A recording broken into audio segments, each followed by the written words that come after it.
It's super common that you need to count how many times something occurs within the month. And there are many ways to accomplish this, and which one you choose depends on your use case.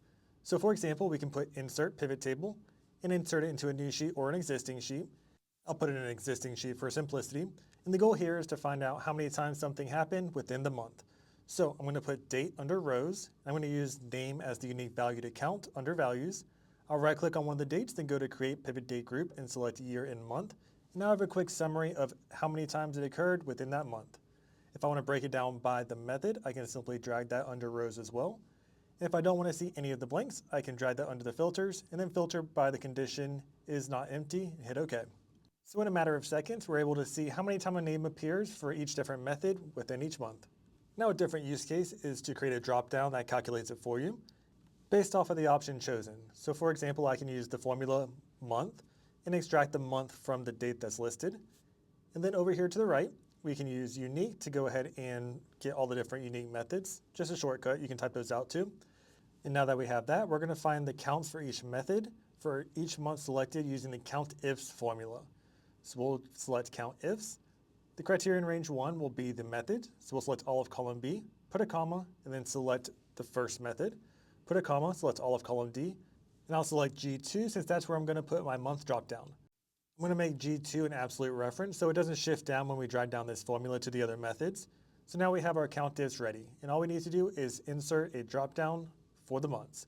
So I'm going to click on insert dropdown, and then just put 1 to 12. I'm going to stop at 7 just because this is a tutorial. And now I can select different months from the dropdown and it will provide the count based off of the method for each of those months. Another use case, which you'll use all the time, is to create a range. So for example, I can select E2 and F2. I'll go to data validation, add rule, and select is valid date. And now I can have a pop-out calendar to select dates manually. So I'm going to go ahead and select January 1st, 2024 in the first cell.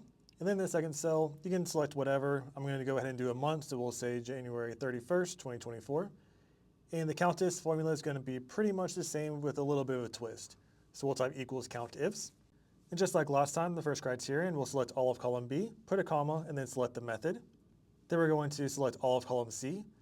Inside quotes, we'll put greater than or equals to. Then close the quote, put an ampersand, and select E2. And then we're going to select all of column C again. Then inside quotes, we're going to put less than or equal to, an ampersand, and then select F2. And an ampersand acts as a join, so it's the same thing as if you were to type greater than or equal to January 1st, 2024. The only difference is it's dynamic now. We'll make those an absolute reference, then drag down the formula. And now we have a dynamic counter that will update the count based off of whatever range is there, whether it's 1 month, 2 months, or whatever. And that's it. Like and comment for more.